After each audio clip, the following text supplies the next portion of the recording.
Medicine ball overhead chop. The purpose of this exercise is to improve power in the anterior chain as well as improve dynamic trunk stability. An athlete should stand in an athletic stance holding the medicine ball at hip height. The athlete should swing the ball directly overhead by flexing the shoulders while simultaneously going onto his or her tiptoes.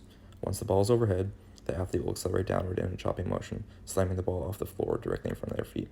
As the medicine ball bounces off the floor, the athlete should use the ball's upward momentum to raise it back up overhead and slam it back down. Repeat this action as quickly as possible through full range of motion. Some common errors that you may see are not bringing the medicine ball completely overhead, not following through with the slam,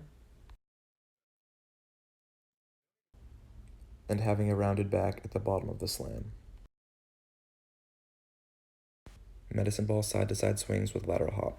The purpose of this exercise is to develop lower body power, hip abductor and adductor speed, lateral jumping ability, and dynamic peripheral stability. The athlete should start with a medicine ball at one side of their hip standing on one leg. The athlete will then laterally bound off of that leg, landing on the opposite leg while simultaneously rotating their torso, swinging the medicine ball across their body to the opposite hip. The medicine ball should end up at the same side as the landing leg. Some common errors you may see are not rotating the torso with the ball, letting your hips rotate with the ball, and not controlling knee movement during the landing. To regress this exercise, take away the medicine ball so that there is less momentum traveling in the frontal plane. To progress this exercise, do vector hops with the medicine ball in order to add forward momentum to the already present lateral momentum. The purpose of the death drop is to work on landing control and technique to improve eccentric and reactive strength of the lower extremities. To perform, have the athlete stand on the edge of an 18 to 24 inch box. They will kick one foot out in front and fall forward off the box. Upon landing, the feet should be even, land simultaneously and quiet, and the weight should be evenly distributed. Hips should be pushed back so weight is into the heels.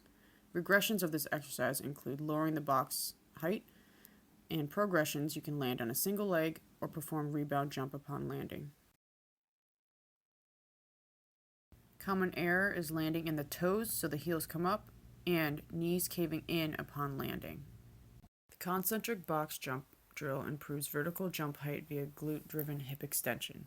To perform this drill, have the athlete squat down in front of a plyo box. They should simultaneously swing their arms forward and accelerate up, contracting the glutes as hard as they can to get full hip extension. They should land in the center of the box with as little hip flexion as possible. You can regress by allowing a hip and knee counter movement prior to jumping, and progress by raising the height of the box and removing the arm swing. Common errors you can see are landing with heels too close or off the edge of the box, landing with feet uneven, and not getting full hip extension.